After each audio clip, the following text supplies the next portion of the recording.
Là, c'est bon ? Ok. Bonjour à tous. Bienvenue à cette journée de folie qui nous réunit ensemble sous les thématiques donc, de l'intelligence artificielle et bien sûr des green tech et deep tech. Alors, on va passer ensemble une journée très riche en échanges, très riche également en experts. On souhaite un maximum d'interaction avec vous. L'idée n'est pas que vous nous regardiez avec de grands yeux, mais que vous puissiez également interagir à tout moment, notamment sur les tables rondes qui vont se dérouler sur toute la matinée. Donc, on a 3 tables rondes qui vont nous réunir ensemble ce matin. On va avoir cette première table ronde ensemble, qu'on va essayer de raccourcir comme on le pourra, n'est-ce pas ? J'ai bien compris le challenge. Et par la suite, on aura une petite pause café pour s'aérer et on reviendra tout aussi énergique et dynamique pour les 2 dernières tables rondes de la matinée. Alors, je me présente très rapidement, Mounira Hamdi. C'est avec grand plaisir que j'ai accepté l'invitation de la French Tech Tunis à animer cette journée. Comme pour ceux qui ont l'habitude de me croiser à des événements, je passe ma vie entre Paris et Tunis, puisqu'il y a 12 ans, j'ai créé mon propre cabinet en communication et en événementiel à Paris. Et il y a 6 ans, j'ai eu le plaisir de créer la même entité en Tunisie et d'accompagner, bien sûr, certains acteurs, notamment de l'écosystème Startup Innovation, puisque nous sommes spécialisés en B2B. Voilà, ça, c'était la petite page de pub. Elle était pas mal, hein ? C'était un pitch très rapide. Donc, pour démarrer cette session, je voudrais quand même un petit peu en savoir plus par rapport à ceux qui sont réunis ensemble avec nous ce matin. Alors, par applaudissement, qui parmi vous représente une start-up ? Quel applaudissement de folie, arrêtez ! Qui, par applaudissement, représente les corporates ? Un peu timide, les corporates, mais ça va s'arranger. Qui, par applaudissement, représente des SSO, structures d'appui aux startups. Oh, mais vous êtes plus que 2, mais c'est magnifique. Donc c'est un vrai plaisir. Et bien sûr, je n'oublie pas la dernière catégorie tout confondu. Donc avec notamment les chercheurs, les experts, les consultants. Par applaudissement, ça donne quoi ? Très bien. Ah oui, bien sûr, excusez-moi, j'ai oublié, je les intégrais dans les corporates ou SSO, mais en effet, il y a une catégorie à part représentée par Nomens aujourd'hui. Donc les cabinets d'investissement, les fonds d'investissement, par applaudissement. Alors, représenter une catégorie à lui tout seul, c'est énorme. Donc, nous allons démarrer enfin cette matinée. Donc, avec cette première table ronde, messieurs, c'est un plaisir de vous retrouver sur scène aujourd'hui. Alors, je passe très rapidement le micro pour un petit tour de table, comme d'habitude, juste pour qu'on puisse mettre un nom et une entité sur chacun d'entre vous. Et ensuite, on démarrera les festivités. Norman, est-ce que tu nous fais le plaisir de démarrer ? Ah, vous battez pas. Merci. Yossri Ayedi, directeur général Numérique Tunisie. Bon, Norman Ferry, vous me connaissez par une ancienne casquette, enfin très ancienne, de Startup Act. Après, il y a 3 ans, j'ai créé un accélérateur Deep Tech qui s'appelle Technoria. Maintenant, ça tourne, on en parlera. Et depuis 6 mois, on a lancé un fonds d'investissement Deep Tech de 11 millions d'euros. Bonjour à tous, moi c'est Oli Baltaji, je suis chargé d'affaires Invest pour la Tunisie et l'Algérie et mon rôle consiste à accompagner les sociétés tunisiennes qui ont des projets d'investissement en France. Donc, ça c'est très important, vous avez entendu, hein ? Vous avez entendu comme moi ? Je pense que je les ai tous rencontrés, les startups. Ah bon, d'accord. Bonjour, Mahdi Belhamden, board member French Tech Tunis et partner manager de Ariane Company, une compagnie d'informatique. Top, merci à vous messieurs. Alors on va démarrer puisque il y a eu pas mal d'interrogations, notamment autour de la thématique de cette journée dans son ensemble. Vous l'avez vu un peu partout sur le programme et notamment sur les réseaux sociaux. Bien sûr, toute la journée verra défiler énormément de connaissances et d'échanges autour des deep tech et green tech. Je souhaitais justement démarrer cette première table ronde avec une question qui permettait de poser un peu le contexte de cette journée, notamment pour essayer de... Ah oui, pardon. Alors on a Hasna en ligne. Hasna, est-ce que tu nous entends ? Oui. Ah, super, excuse-moi. Alors, messieurs ont bien fait de me rappeler que tu étais présente avec nous aujourd'hui en ligne. Tout à fait, bonne remarque que je n'ai absolument pas faite. Vous aurez remarqué que je ne l'ai pas faite, c'est madame qui l'a faite. Donc Hasna est avec nous. On était en train de finir le tour de table. Est-ce que tu veux te présenter rapidement, Hasna? Oui, alors merci beaucoup d'avoir organisé ce talk. Merci de m'avoir inclus aussi dans cette prise de parole. Je suis Hasna Kourda, la cofondatrice et CEO de Save Your Wardrobe. Nous sommes une plateforme qui promeut la circularité dans l'industrie de la mode. Et nous sommes aussi les grands gagnants du prix de l'innovation de LVMH sur ce créneau-là. Et d'ailleurs, je me souviens qu'on s'était rencontrés à Norman l'année dernière, juste au moment où j'avais reçu ce prix. Oui, absolument. Une fierté nationale. Merci, Hasna. Alors, on n'en dit pas plus pour le moment puisque justement tu développeras davantage sur ce que vous faites avec Save Your Wardrobe. Donc pour revenir à cette question un peu principale que je souhaitais justement prendre en termes d'introduction sur cette table ronde, comme je vous le disais, on parle beaucoup de Deep Tech et de Green Tech. L'idée était de savoir déjà comment on définissait ces fameux buzzwords qui ont le vent en poupe en ce moment. Donc je voulais m'adresser dans un premier temps à Walid et à Norman pour définir ensemble donc ce que sont les Deep Tech et les Green Tech, comment aujourd'hui on les définit et qu'est-ce que ça représente véritablement. Question pour un champion. Je vais essayer de définir la Deep Tech, puisque c'est un terme assez large et assez peu connu, mais on peut la définir comme des technologies de rupture qui répondent à des problématiques sociétales, qu'elles soient environnementales, de santé, de process de production. Et contrairement aux technologies traditionnelles que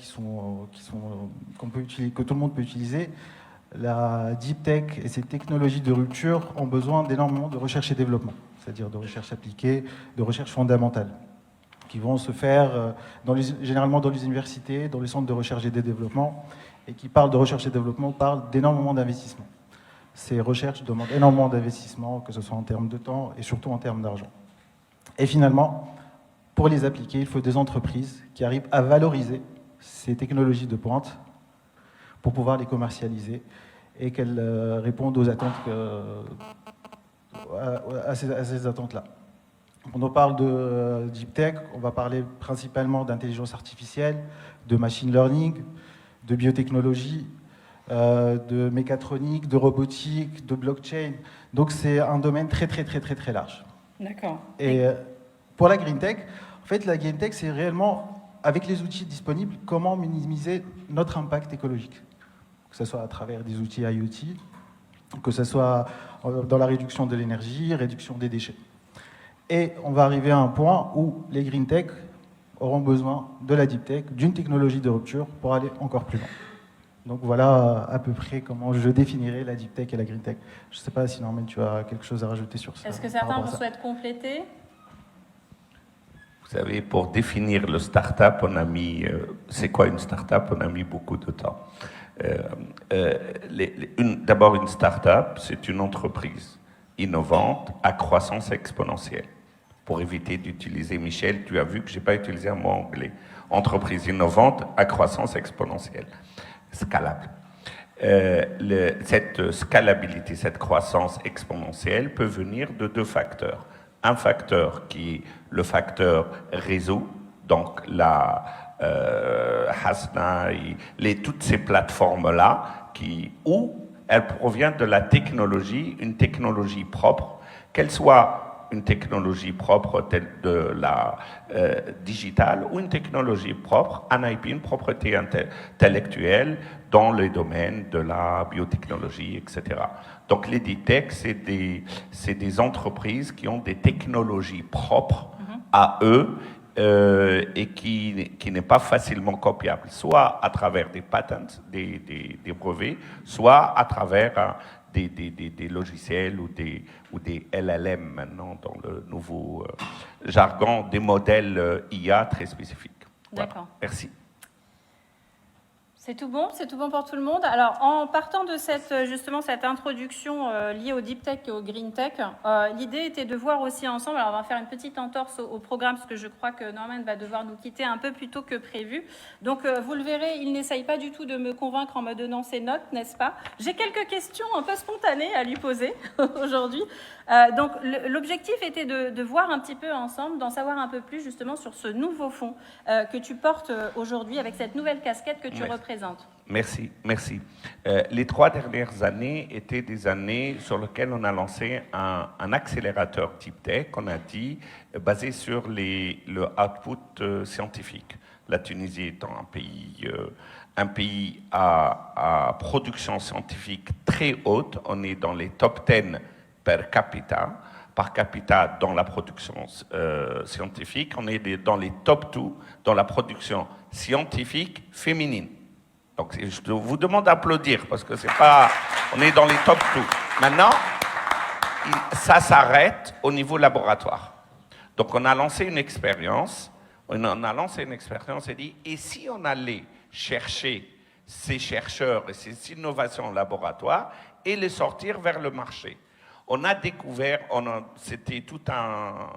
c'était pas si facile que ça, mais on a vu 800 chercheurs nous ont vus, 136 ont cru en nous, on dit on veut bien faire ça. On a pris 24, on a incubé, enfin, ils en ont marre d'être incubés.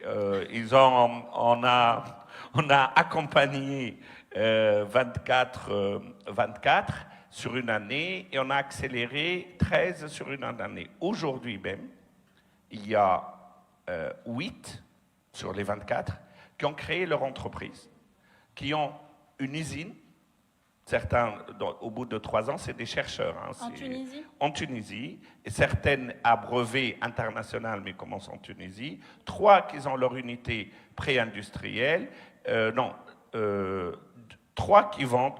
Bref, ils ont tous usine ou unité pré-industrielle. Ils commencent à vendre.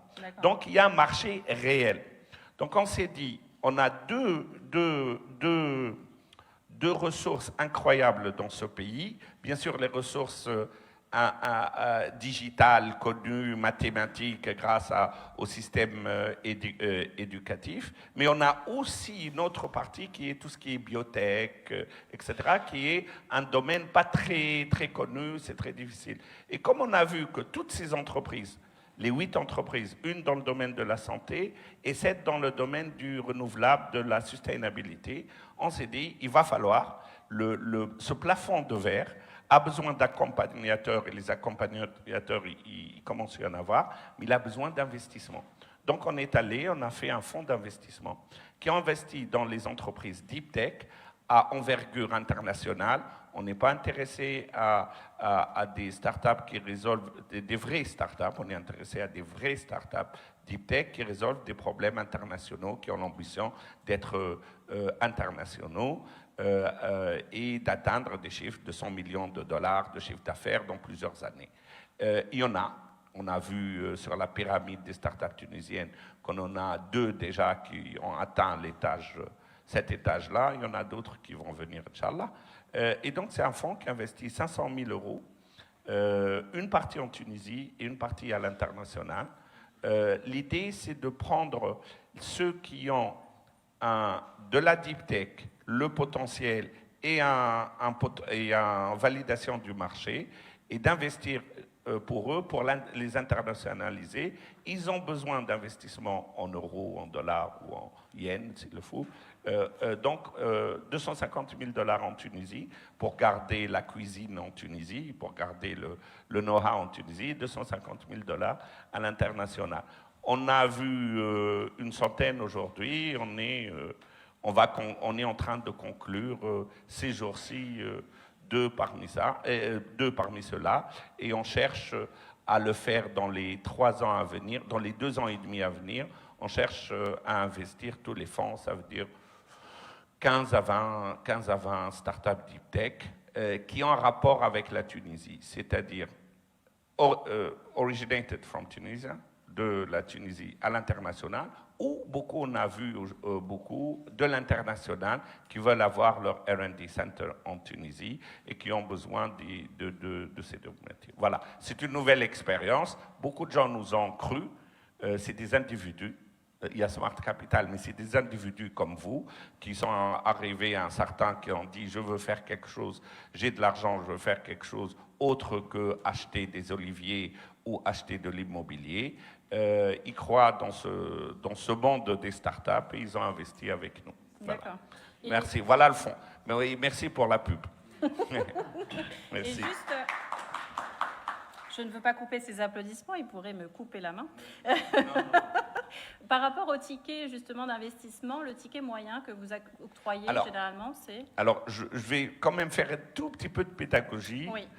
Dans la pyramide des startups, il y a ceux qui ont besoin de 10K pour jouer, 100K pour faire un proof of concept, 1 million pour être un acteur et commencer à ouvrir des ailes, 10 millions, 100 millions, etc. Nous, on est dans le deuxième étage, ceux qui sont déjà des clients et qui veulent aller à l'international. Donc, on est dans des tickets autour de 500 000 euros. Et notre objectif, on a un accélérateur qui les accompagne gratuitement. C'est un fonds d'investissement. On ne se fait pas payer pour nos services, on investit avec vous, on devient votre partenaire. On les accompagne pour, au bout de 18 à 24 mois, ils atteignent l'étage d'après, qui est l'étage, ce qu'on appelle communément l'étage de Series A, ça veut dire 5 millions, etc. Alors, on a vu qu'en Tunisie, il n'y a pas assez ceux qui arrivent à ce niveau-là. Donc, on a mis des petits tickets, des tickets plus petits, pour ceux qui ont le potentiel, mais il leur manque quelques-unes. Et nous, notre job, c'est un fonds d'investissement. Nous ne sommes pas un SSO, un Startup Support Organization. Donc, on a fait un accord avec les SSO qui comprennent ce que c'est que la Deep Tech, à savoir Orange, j'ai vu Orange Fab ici, Technoriat, Connect Innov, Brain et Innovation City. Donc, on fait avec eux, si eux, ils veulent accompagner, nous, on investit quelque chose de l'ordre de 50 000 euros en safe, on investit avec eux et on regarde l'évolution. Au bout de 6 mois, on revient. Si ils sont investissables à 500 000 euros, à ce moment-là, on continue. D'accord. Voilà, c'est de la théorie pour l'instant, mais Startup Act était de la théorie aussi, mais qui a marché. J'espère que ce fonds fera ce qu'il faut. Pour l'instant, c'est de la théorie. Enfin, l'argent est dans la banque, mais l'investissement n'est pas fait encore. Inch'Allah. Voilà. Merci. Et parmi la centaine justement de startups que vous avez pu rencontrer jusqu'à présent, est-ce que certaines d'entre elles se dégageaient notamment à travers ce volet lié au Green Tech? Alors, quand on a dit Deep Tech, on a commencé Deep Tech et on a commencé à regarder ce qu'il y a. Il y a 2 catégories. Il y a une catégorie digitale, ça veut dire intelligence artificielle, des modèles LLM spécifiques pour des secteurs spécifiques. Il y a beaucoup de cybersécurité, un besoin énorme. Donc ça, c'est la partie digitale. Mais il y a aussi la partie biotechnologie. On va dans un monde où la médecine sera une médecine beaucoup plus personnalisée, tout ce qui est ADN, tout ça. Et on est très bon en Tunisie dans ce monde-là. Et il y a bien sûr, le BioNTech et InstaDeep l'ont démontré, il y a un lien fort entre l'IA et la partie biotech. Donc, pour résumer simplement, IA en général, quel que soit le secteur, cybersecurity et biotech au sens large, et qui dit biotech au sens large, végétal ou animal, veut dire sustainability, ça veut dire green tech. D'accord, voilà. Je vois. Super, donc Merci. Oui. Par rapport à ce qu'a dit Norman, c'est qu'en Tunisie, on est très fort en mathématiques, en modélisation. Et finalement, ce qui manque, et ce qu'apporte Norman, et ce que j'essaye de faire en accompagnant les entreprises qui viennent me solliciter, c'est réellement le process. Comment utiliser ces recherches-là. Et il faut trouver des gens qui comprennent ce que vous racontez, l'histoire que vous racontez, à quoi ça va servir plus tard. Donc c'est un travail de longue haleine, puisque moi, normalement, je pense qu'il m'a parlé de ce projet il y a 2 ans et demi. Et donc c'est un travail de longue haleine, puisqu'un chercheur ne voit pas exactement la même chose qu'un businessman, Oui. ou généralement qu'un businessman. Donc c'est un temps beaucoup plus long. Oui. Et donc, bravo Un temps pour ce que beaucoup plus long pour la recherche de financement. Recherche, finalement, c'est même pas une question de recherche de financement. Bien sûr que c'est obligatoire, Oui. mais c'est plus la vision, comment à partir de tes recherches, Oui. tu arrives à les appliquer. Et ça, c'est ce qui manquait réellement. Et c'est pour corroborer un peu ce qu'a dit Norman et pourquoi il a fait ça. Dernière phrase, je ne veux pas accaparer la parole. Non, Les jamais. deep tech, c'est comme des éléphants. La période de gestation d'un éléphant, c'est 2 ans. Mais quand ça naît, c'est un gros bébé. Et donc, le cycle des deep tech n'est pas du tout le cycle des startups standards, qui est des périodes de gestation de gazelle de 7 mois. La gazelle fait 7 mois. Ou des petites compagnies de rabbit company qui font une période de gestation de 2 mois. Donc, on est plus dans des temps plus longs, Oui. dans des investissements plus longs, dans des coûts d'investissement x10 par rapport à une start-up standard. Donc, c'est une problématique générale que plein de gens essayent de résoudre, et on a la chance d'avoir des gens qui ont cru en nous, et on a un terrain super favorable. Inch'Allah, ça va Inch'Allah. aboutir. Inch'Allah. Merci. Yosseli, tu voulais compléter? Juste un petit mot par rapport à ce point. En fait, en Tunisie, l'écosystème, disons, recherche et scientifique, il est assez avancé. Et la maîtrise technique et technologique, de par l'ensemble de l'écosystème, quel que soit universitaire et par la suite entreprise, il est assez avancé. Sauf que, et c'est là où les startups et les deep tech aujourd'hui ont une place très importante, c'est de transformer cette recherche à des opportunités de business avec création d'une grande valeur pour les entreprises et l'économie. Et c'est ça aujourd'hui, la transformation qui est assez importante aujourd'hui pour mettre en relief cette recherche, cette expertise tunisienne dans la vie économique et sociale de la Tunisie. Et c'est ça aujourd'hui le plus important, et c'est les outils comme aujourd'hui les différents Startup Act, Sinormen Ferry, le père fondateur aujourd'hui, peut mieux parler que moi par rapport à ça, permettent de mettre et de transformer l'essai par rapport à cette recherche qui se fait d'une façon continue dans les laboratoires et par les différentes expertises tunisiennes. Justement, vous parliez Walid, tu avais commencé à parler des défis. Il y a pas mal de défis, au-delà justement de la difficulté de passer du concept un petit peu à l'exploitation, notamment dans tout ce qui est lié à la recherche. Est-ce qu'il y a d'autres défis majeurs auxquels font face les green tech de manière générale et sur lesquels il faudrait apporter une certaine vigilance justement pour aller au-delà et peut-être éviter notamment des erreurs qui ont déjà pu être commises sur des green tech que tu as vu passer en Tunisie ou ailleurs? Moi, je vais vous donner un chiffre qui est très simple. C'est qu'avec les technologies actuelles, on va diminuer de 25% l'émission de CO2. C'est-à-dire qu'il reste, si on a un plan de 100% de zéro émission, Oui. il reste 75% à faire. Et là, ça rejoint le point des technologies de rupture et de l'importance de la deep tech.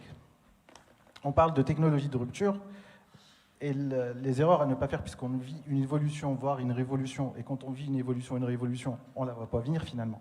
On la vit, on l'observe qu'après. C'est surtout une culture de rupture. Changer les mentalités des industriels et qu'ils intègrent ces nouveaux process, ces nouvelles technologies, qu'ils investissent réellement dans ça. On va prendre un exemple très simple, si on prend la méthanisation. La méthanisation existe depuis toujours, la méthanisation. Tous les agriculteurs font du méthane.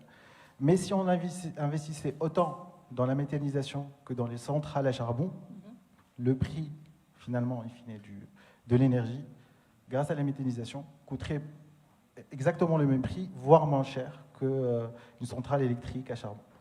Je vois. Justement, l'idée, c'est de développer peut-être un peu plus aussi sur les principales innovations qui ont eu ou qui vont avoir le plus d'impact, notamment sur la réduction des émissions de carbone dans les 10 prochaines années. Alors, ce n'est pas une question de joker que je vais t'attribuer, rassure-toi, Walid. Je vais justement passer ici la parole à Hasna et à Yosri, notamment pour en savoir un petit peu plus par rapport à leur parcours, par rapport à ce qu'ils ont vu en termes d'environnement, en termes de success story aussi vis-à-vis des green tech que vous avez pu voir passer dans le cadre de vos activités. Hasna, si tu veux, on peut commencer par toi, étant donné que pour le moment, on ne t'a pas beaucoup attribué la parole. Est-ce que tu veux partager avec nous, justement, selon toi, les principales innovations green tech que tu as pu voir passer et qui peuvent aider justement à réduire ces émissions de carbone dans les 5 à 10 prochaines années? Merci beaucoup. En fait, je voulais simplement préfacer en disant que la connexion est assez mauvaise. Aïe. Et ça coupe depuis tout à l'heure. Donc, mes excuses si jamais je disparais de l'écran. À mon avis, il faut regarder le côté green tech sur leurs différents impacts et leur zone de focus. Il y a des technologies qui s'adressent à l'agriculture, à optimiser l'usage de l'eau, à fertiliser les sols. Et donc là, il y a pas mal d'initiatives et de technologies qui justement utilisent et leverage la deep tech et l'intelligence artificielle. Nous nous positionnons vraiment sur le côté consommation. Quand j'ai commencé à travailler sur Cellulodrome, j'ai réalisé que la plupart de l'attention des plus gros acteurs de l'industrie était focalisée sur la production et la mise en place de procédés plutôt éthiques. Personne n'a regardé l'impact écologique ou l'impact social de l'utilisation des vêtements et des produits de consommation et la fin de leur cycle de vie. Donc comment est-ce que concrètement... Eh bien voilà, il fallait que ça arrive.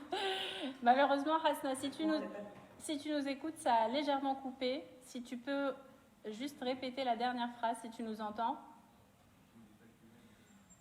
C'est la première victime avec l'import de textiles usagés, un système de recyclage ou de surcyclage qui est vraiment qui n'est pas au point, ce qui crée beaucoup de pollution.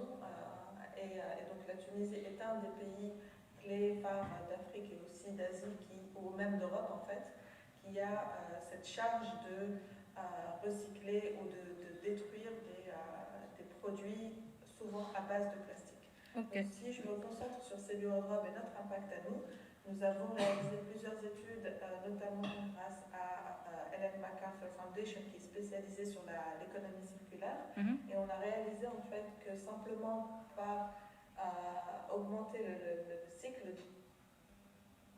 de vie des produits de quelques mois. Alors, il semble que ça ait de nouveau coupé. Hasna, je ne sais pas si tu nous entends. Est vraiment basé sur étant le software qui va aider les marques à mettre en place ces initiatives circulaires à grande échelle. Donc nous, on est basé à Londres, mais nous avons aussi une présence en Europe, aux États-Unis, et bien sûr, notre cuisine, comme disait Narmen tout à l'heure, est basée en Tunisie. Donc notre centre de recherche et développement et centre de technologie est basé à Tunis. D'ailleurs, dans les bureaux... sous-loué dans les bureaux de Expensa, une autre unicorn de la tunisienne, que je salue si jamais Karim est dans l'audience.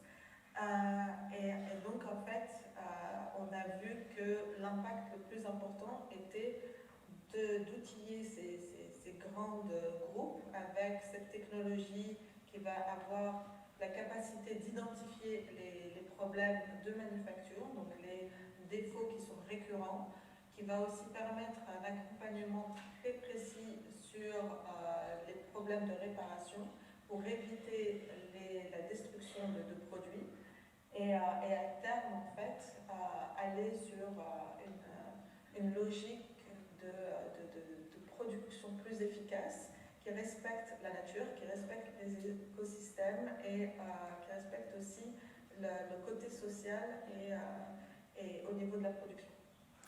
Merci beaucoup, Hasna. Je ne sais pas si tu m'entends. Merci pour ta contribution et ton témoignage.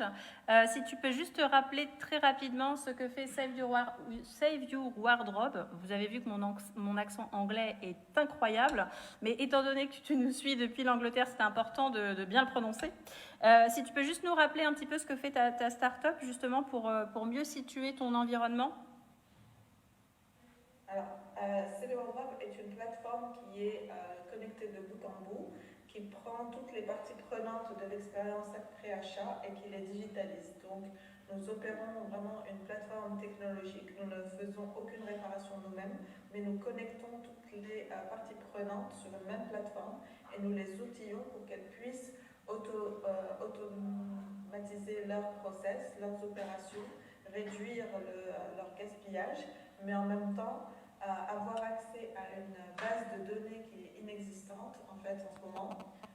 J'en discutais avec Google l'autre jour et d'ailleurs je vais en rediscuter avec eux. Pour l'instant, personne ne collecte de données sur l'usage et la partie post-achat des vêtements, des produits de consommation courante. Et donc nous nous positionnons sur cette partie de digitaliser ces différents acteurs, mais également collecter cette data pour donner de la transparence, du suivi et ensuite à terme vraiment connecter tous ces blocs qui vont dynamiser la circularité dans cette industrie. Donc nous utilisons bien sûr de l'intelligence artificielle. J'ai eu le privilège de présenter notre solution, comme je disais tout à l'heure, à LVMH, à M. Bernard Arnault, mais aussi à Tim Cook, le CEO d'Apple, qui regarde en fait ces problématiques de très près parce que le besoin de réparation n'est pas simplement sur les vêtements, il est aussi sur, comme je disais tout à l'heure, les produits de consommation courante, l'électronique, l'électroménager, etc. Et donc notre solution, en fait, nous apportons la technologie et l'expertise pour outiller ces marques qui vont avoir en fait cet impact à plus grande échelle. Je peux rentrer dans le détail de la technologie, comment est-ce qu'on utilise l'intelligence artificielle aussi, si vous pensez que c'est intéressant. Oui, ça aurait été avec grand plaisir. Oui, ça aurait été avec grand plaisir, Hasna, mais on me fait déjà des menaces de mort de loin parce que le timing est en train de déborder. Donc ça sera pour une prochaine fois si tu le souhaites. On t'invitera de nouveau à contribuer, notamment à en savoir un petit peu plus sur votre process et votre cuisine interne, comme tu le disais. Je voulais juste terminer justement avec toi et tes actualités, puisqu'il y avait eu un vrai spotlight de ta start-up avec LVMH lors de la dernière édition de Vivatech. Est-ce qu'il y a un teasing que tu peux nous partager par rapport au prochain Vivatech ou rien de public à partager? Non, malheureusement, rien de public à partager encore. On a lancé le groupe SMCP il y a quelques semaines, qui est un groupe de marques françaises qui s'appelle Mage, Sandro, Claudie Pierlot et Fursac. Nous allons aussi lancer quelques marques ici au UK et la semaine prochaine c'est Vivatech et je laisserai la primeur au groupe LVMH d'annoncer. Quel teasing de zouf. Merci beaucoup Hasna. On te laisse justement sur cette belle annonce, enfin semi-annonce puisqu'il y a juste le teasing pour le moment. Je te laisse Yossri compléter justement du point de vue de Numérix.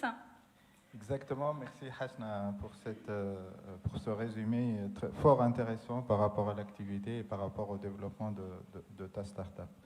En fait, par rapport à Numérix, on fait aujourd'hui, comme vous le savez, peut-être vous ne le savez pas par rapport à l'activité de Numérix, donc aujourd'hui nous avons commencé par la cybersécurité et notamment le développement du firewall nouvelle génération, qui est aujourd'hui un firewall en mode qui prend le nom de Asgard, et qui est plus ou moins distribué dans l'Europe et en Afrique majoritairement. À travers cette expertise de recherche et développement, et notamment sur les data centers et les clouds, nous avons aussi développé ce qu'on appelle les produits Green Tech ou Green IT. Le Green IT, aujourd'hui, il est développé par un produit, et notamment une stratégie produit, qui prend en compte les facteurs, ce qu'on appelle les facteurs ESG, Environmental, Social and Governance. ESG, contrairement à RSE, ce n'est pas du volontariat par rapport à l'entreprise. C'est vraiment prendre les facteurs environnementaux, sociaux et les intégrer aussi bien aux mêmes importances que les facteurs économiques de l'entreprise. Et des investisseurs aujourd'hui, comme des investisseurs qui voient cette opportunité par rapport à la performance durable, sont très intéressés d'investir dans le Green IT. D'accord. Donc, aujourd'hui, le produit Cloud Scoring, c'est un produit qui mesure les impacts carbone des data centers. Les data centers, un peu partout dans le monde, aujourd'hui génèrent entre 2 et 3% des gaz à effet de serre. Donc, c'est un impact direct sur l'environnement. C'est un challenge énorme. Ceci ne prend pas en compte, bien sûr, la partie relative à l'impact qui est autour, c'est-à-dire l'utilisation des smartphones, la fabrication des smartphones et PC, ordinateurs, télévisions et autres, qui peut par la suite grimper d'une façon exponentielle par rapport à l'impact carbone. Donc, le concept aujourd'hui, par rapport au cloud scoring, c'est de donner un score par rapport à l'importance et l'utilisation des data centers et l'impact carbone qu'ils génèrent et se conformer bien sûr aux normes internationales par rapport aux data centers. L'objectif final, c'est vraiment de sensibiliser l'ensemble des utilisateurs aux utilisations technologiques et l'impact carbone direct qu'ils sont en train de générer par rapport à un achat, par exemple, à partir du site marchand. Ça génère combien de dégagement de CO2, par exemple, sur recherche, filtrage, plus tunnel de commande pour lancer la commande. Ça, c'est l'impact direct. Après, il y a les livraisons et toute la partie logistique qui va être derrière, qui va générer aussi un impact carbone d'une façon indirecte. D'accord. Si au moment du clic, par exemple, on dit que la session de l'utilisateur a généré tant, ça va permettre aujourd'hui de dire que, à l'ensemble de l'usager, d'une partie, que le site marchand aujourd'hui est en train d'être vigilant par rapport à l'impact carbone et il est en optimisation continue par rapport à l'utilisation technique pour répondre aux services. Et d'un autre côté aussi, ça va permettre à l'utilisateur d'optimiser aussi son utilisation et son impact carbone par rapport à ça. Donc il y a beaucoup aujourd'hui de modélisation qui se fait, basée notamment sur l'intelligence artificielle, basée aussi sur les remontées à partir des indicateurs du data center. Donc prendre toutes ces données et aussi les associer par rapport à des moteurs d'intelligence artificielle vont permettre de plus ou moins modéliser par service, par plateforme et par catégorie l'ensemble des dégagements de gaz à effet de serre liés aux services et au deep tech aujourd'hui par rapport à l'ensemble de l'écosystème qui est en place. D'accord. Et vous, cette démarche justement de proposer un petit peu cette Green IT, c'est un ou une Green IT ? C'est un Green IT. Le concept, le fait de proposer ce Green IT justement aux différentes entreprises qui sont dans le domaine de la cybersécurité, c'est venu d'où ? C'est venu d'une prise de conscience, c'est venu d'une... J'ai vu que dans l'un des articles, vous évoquiez la cybersolidarité. Est-ce que ça venait d'une volonté justement d'être sur du give back ? Exactement. Aujourd'hui, c'est une expertise qui s'est développée autour de la cybersécurité. Oui. Cette expertise, elle émane d'une connaissance approfondie de l'ensemble des data centers. Qui dit cybersécurité, c'est qu'il y a un niveau d'expertise assez poussé. Et d'un autre côté, les normes internationales qui sont aujourd'hui mises en place, notamment en Europe, sur les dégagements de gaz à effet de serre par rapport aux clouders, par rapport aux data centers. Donc les réglementations boostent les réglementations sont en train aussi de booster ce marché qui est assez à fort potentiel. Et j'ajoute que l'évolution en termes de dégagement de gaz à effet de serre au niveau des data centers, c'est en train d'être exponentiel. 2 à 3%, peut-être ça ne représente pas beaucoup pour certains, mais notamment sur l'ensemble des dégagements de gaz à effet de serre, ça représente beaucoup plus. Et si on ne met pas aujourd'hui une norme par rapport à ça, donc ça risque d'évoluer d'une façon beaucoup plus importante dans le prochain futur. D'accord. Et justement, je voulais rebondir sur le cadre que peut rencontrer aussi Mehdi dans le cadre de votre compagnie, donc Arion Compagnie. Vous êtes davantage, vous tournez autour des services liés à la transformation digitale, si je ne me trompe pas. Ouais. Est-ce que vous aussi, vous rencontrez des cas justement où vous développez, vous contribuez au développement de Green IT dans l'accompagnement des entreprises que vous avez aujourd'hui dans votre portefeuille? Dans Arion Compagnie, nous, on est dans la transformation digitale et c'est un marketplace de transformation digitale qui a pour objectif, pour marcher, de digitaliser le maximum des entreprises, des PME, en leur offrant des services à bas coût et à forte valeur ajoutée. Mais par contre, au sein d'autres activités comme la French Tech Tunis ou comme l'activité d'investisseurs dans les startups, tout à l'heure, je voulais juste parler d'un point que cité Sénormen, c'est par rapport au fonds d'investissement, c'est qu'il a parlé toujours de 136, où ils ont accompagné quelques-uns et ils visent à investir dans 2 si tout va bien. Et en effet, c'est des tickets de 500 millions où ils ont toujours des problématiques d'avoir du flux de start-up. Pourquoi? Parce que la première échelle de l'embryon, que ce soit des centres de recherche ou des idées de start-up, jusqu'à arriver au niveau de type de fonds. Là, il y a beaucoup d'accompagnement à faire. Il y a, que ce soit de l'accompagnement direct ou que ce soit de mise en relation de ces idées, ces start-upers, ces innovateurs, avec l'écosystème actuel, mais également local, mais aussi avec les partenariats qui peuvent y être, que ce soit comme nous faisons à la French Tech Tunis, mais il y en a beaucoup d'autres leviers pour ça.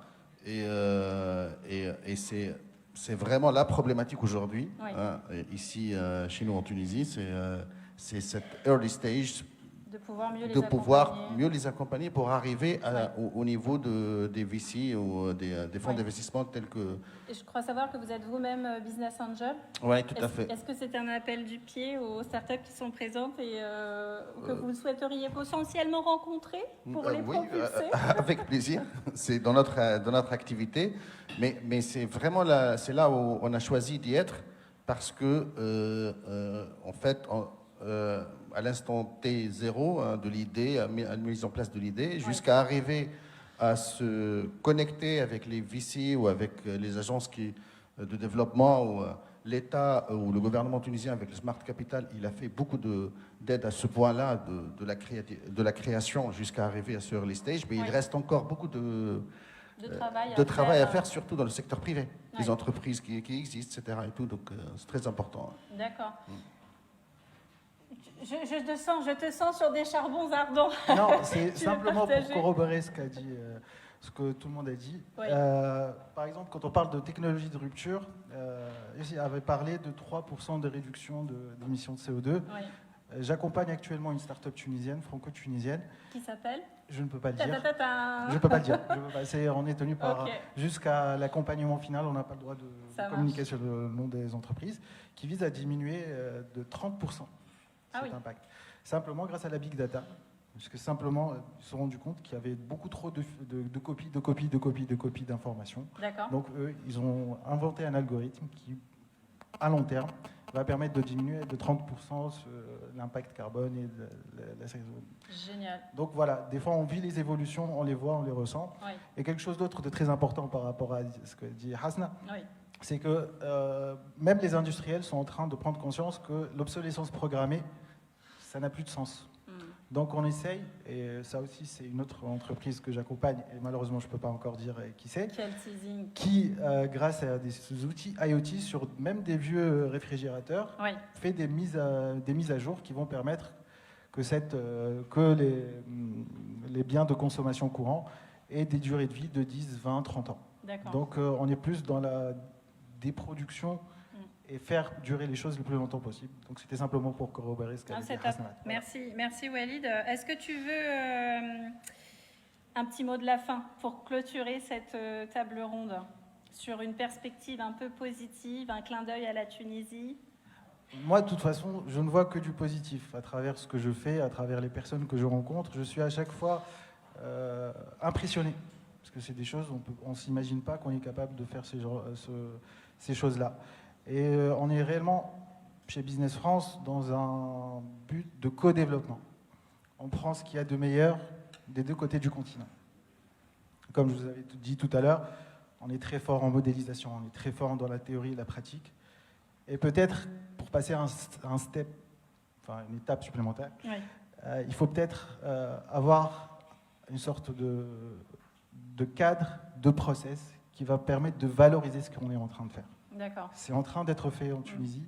Et pour s'internationaliser, moi, mon rôle, c'est ça. C'est internationaliser ces entreprises pour qu'elles grandissent plus vite, qu'elles soient mieux encadrées, qu'elles aient un process, que ce soit pour la production, la commercialisation, des échanges en termes de centres de recherche et développement. C'est ce que fait Numérique, c'est in fine. Donc, on essaie d'appliquer ça à peu près à toutes les entreprises tunisiennes qui ont des envies d'internationalisation.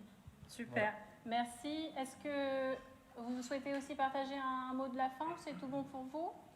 Juste un petit mot, Allez. c'est par rapport au Connect, c'est parmi les rares événements aujourd'hui qui s'intéressent à la Green IT. C'est une bonne aujourd'hui initiative.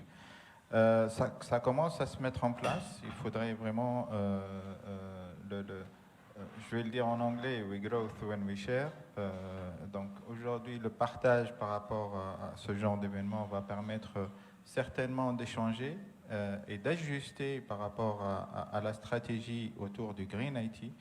C'est très important pour pouvoir par la suite transformer Oui. ce qui est aujourd'hui en labo de recherche vers des produits finalisés à haute valeur ajoutée. Topissime, merci. Je t'épargnerai, Mahdi, si tu veux. Je vois que tu me regardes avec des yeux.